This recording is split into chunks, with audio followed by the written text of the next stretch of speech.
People are wondering about the benefits of fixing up your home before selling. Yeah. Yep. So when you're selling your house, the thing that's going to get you the absolute top dollars, if you can make that house completely move-in ready, that's how it's going to appeal to the most buyers. And appealing to the most buyers is how you're going to increase your chance of getting like a bidding war, setting a new record for your neighborhood, for your type of house. And a lot of that is going to be, I'm not suggesting anybody go through and do a $75,000 remodel on their kitchen or something, because you're probably not going to get your money back on something gigantic like that. But there's things like carpet and paint and new flooring, minor cosmetic, bathroom updates. These sort of things have a great return on investment when you're looking at selling your home. An example that I'll give you is, let's say your home in perfect fixed up condition is worth $260,000. Let's say maybe you need about $5,000 worth of work to get it in that move-in ready, really nice, attractive, to that level of condition.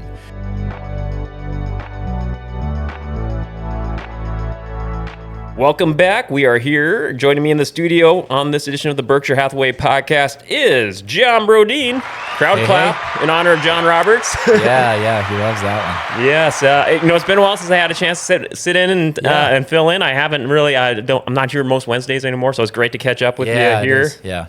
Gosh, yeah, it's autumn time. I was filling in a couple weeks ago too. I was talking with Caitlin. Autumn's here, spooky season is here. Are you a big fan for Halloween type festivities? Yeah, I love fall in general. Football season coming back, gets cool out, the humidity goes away. Oh, I love this time of year. I wish it would last a little bit longer. Yeah, especially right now when the trees are changing. That's like my favorite.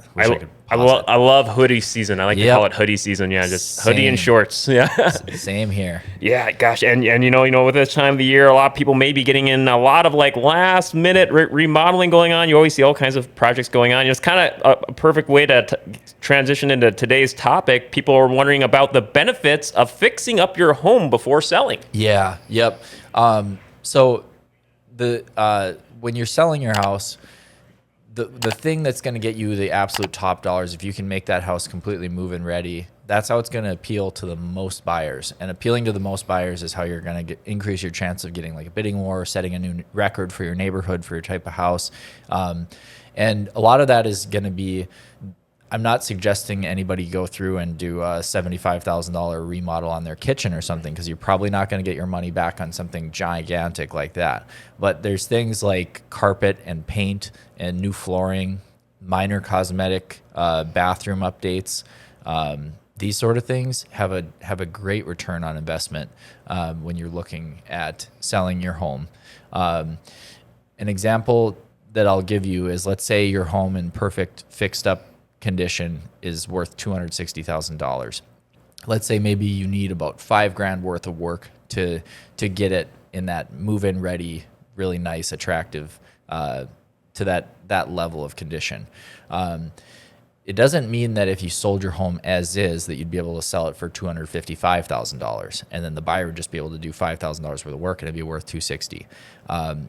How I talked about earlier, the majority of the buyer pool wants something move-in ready. You're going to have the biggest buyer pool when your home is completely move-in ready, doesn't need any work after closing.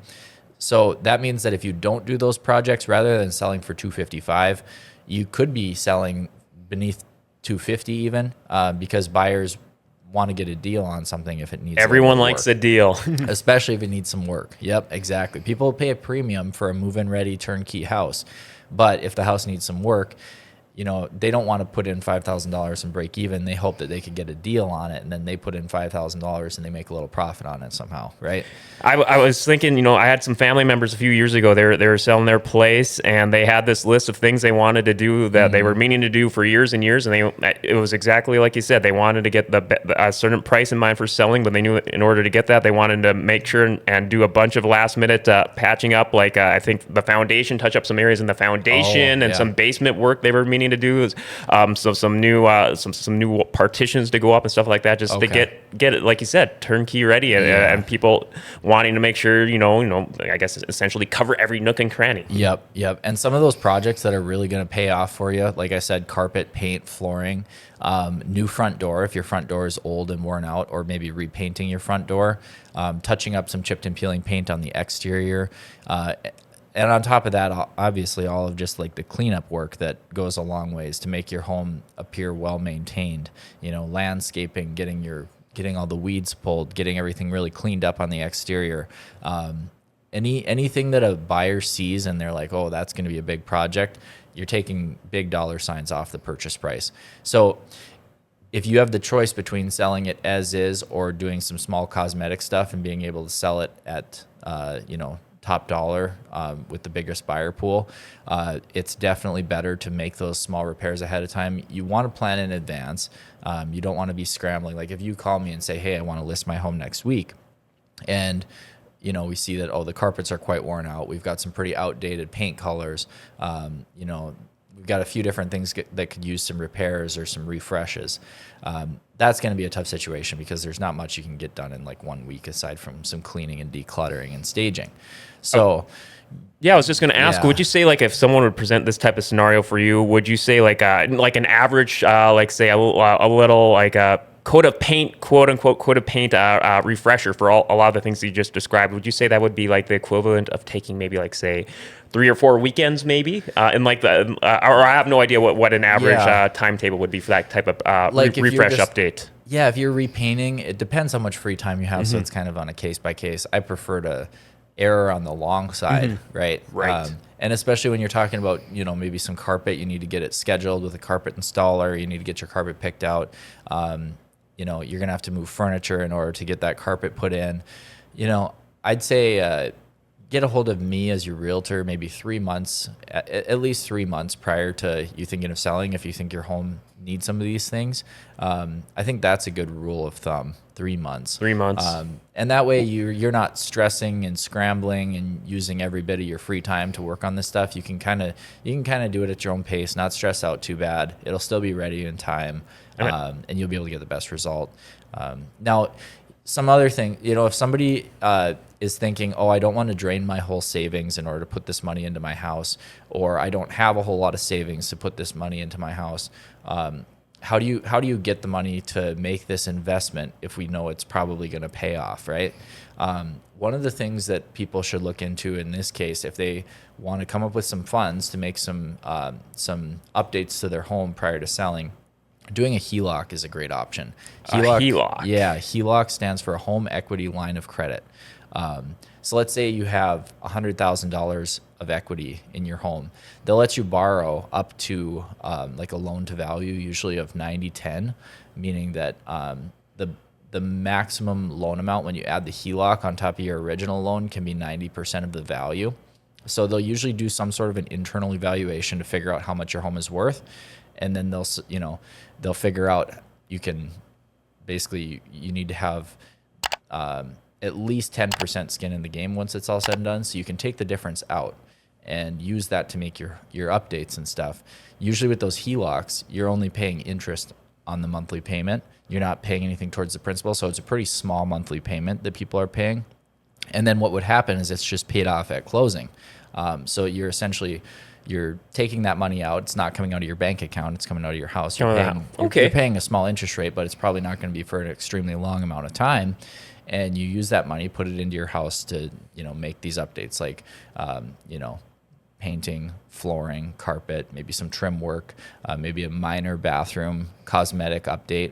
And then when you sell, that loan gets paid off, and you've hopefully sold your house for more, so you made a profit on what you invested into your home in a perfect world, right? Yeah, I think if I'm understanding the breakdown right here, so it'll say I'm selling my home here. I'll give you a call, say 3 months in advance, being like, hey, can you come take a look here and set me up with the resources here? And we call and set up a HELOC, and we go through like all these updates you're mentioning, like flooring and bathroom fixtures, landscaping updates, and maybe pay interest for maybe just 3 or 4 months. And by the time we sell, hopefully at a higher and better cost, so you just take that out of the home sale. Exactly. Yep. And for a HELOC, that takes a little bit of time too. So, maybe add on an extra month if you're going to go that route.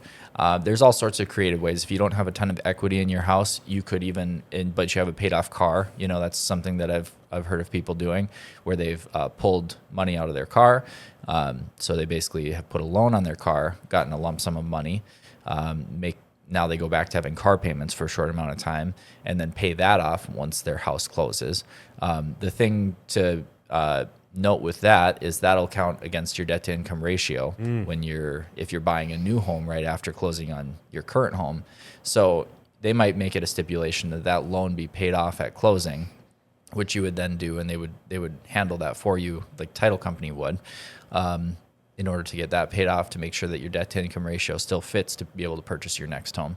So there's all sorts of creative ways that you can get this done. I don't know if this is a dumb question or another option or silly option. What about like just a traditional bank loan? So probably your best option is a HELOC. You're probably going to get the best rate and terms on a HELOC. Whenever it's debt that's secured by something, the more secure of an asset, you're going to get better terms as a borrower. Does that make sense? Yep. So ask the bank for like a HELOC type loan. Yeah, a HELOC is going to be the most secure. So like real estate would be what the bank considers is probably the most secure asset that they can borrow against. A car, they've at least got some collateral. An unsecured line of credit from the bank is probably going to have the highest interest rate. But if that's your only option, you could do that. It's kind of going to be similar. You could use a credit card as well, but you're going to be paying a much, credit card interest is probably going to be the highest. So I don't know. That may be a last resort kind of thing. Yeah, I don't know if I can necessarily recommend that. You'd have to really run the numbers on what we think we're going to gain from this and see if it's going to be worth it after you pay that interest. But I see we got a commenter, Bailey Bjorgi, in the chat. Hey, saying, Bailey. Morning. I actually bumped into her, I think several days ago I was grabbing a bite and I bumped into her. So yeah, nice. Yeah, always we good love seeing Bailey. Yeah, Bailey's awesome. So, gosh, all kinds of options here you're running through. Sounds like HELOC is a good, highly way to go here. And do you find this a pretty typical option? People, clients, are being like, "Hey, I want to make some last minute adjustments and stuff like that, and updates." I really like all the ways you mentioned about just making the best of going through. Take these just couple months or several weeks of little updates to get the maximum sale value. Yeah, I think I do that with, I'd say probably half, maybe 60% of my sellers that I talk to. Obviously some homes, when I get there, it's already in completely move-in ready condition, so we don't have to do this. But when you're talking about a used home, it's pretty often that there's outdated carpets. Now, some sellers elect not to do it, and I just, tell them that's completely fine and make sure that they understand the pros and cons of doing it that way. Sometimes it's a timing issue. They don't have enough time to get this stuff done. Sometimes they just, the hassle isn't worth it to them.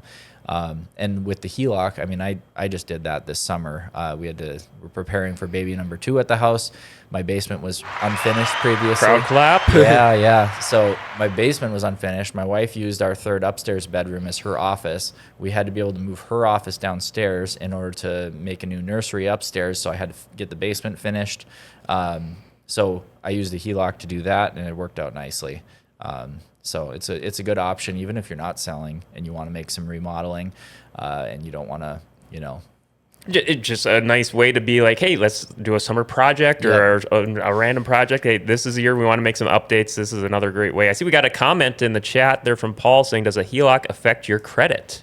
Yeah, so it'll show up on your credit as a new line of credit. So it's not gonna, any credit pull, if you're right on the borderline of being able to be approved and not being approved, you got to be a lot more careful about new inquiries on your credit. But if your credit score is already good or excellent or whatever, then this isn't going to be a concern to you, Well, all kinds of ways here this is really informative. I had no idea about this HELOC before, but it totally makes sense the way you broke it down. Did we cover all the bases here on this? Yeah, I'd say we did. Get the house remodeled, or not remodeled, get the house polished up a little bit before you sell. You'll get a much better result. You'll get more buyers, get more people through the door, and result in a higher sale price above and beyond what you put into it. All kinds of ways to get the maximum value. Thank you so much, John Brodeen, for breaking this down with us. What's the best way for people to reach out and contact you if they have any more questions? Yeah, 701-213-5428 is my cell phone. Check me out on social media. I'm on Facebook, TikTok, Instagram, YouTube, everywhere. So check me out on there. I'm putting out videos all the time, making content, helping home buyers and sellers. I guess one last quick thing I touched on with Caitlin when I was in here with her a couple of weeks ago. Are you going to be at the Berkshire Hathaway Trunk or Treat coming up? Yep, I'll be there. That's Halloween night. What time's that again? Oh, you know what? I'm guessing it probably starts around 5. It's usually like early evening, so I think that's when it starts. Got an epic costume lined up? No, well, my wife may have bought something. I'm sure there's something matching with wife and kiddo, but Be a fun surprise. I'm not in charge of picking those sort of things out usually. I'm sure it will be epic. Well, thank you again, John. I'm sure we'll be talking with you in 2 days here. Sounds good. All right. Well, that will wrap up today's Wednesday edition of the Berkshire Hathaway podcast. Many thanks again to John Brodeen for joining us, and many thanks to producer Paul. We will be back with the next Berkshire Hathaway podcast Friday morning at 10 o'clock. Until then, have a great day, and we'll see you Friday.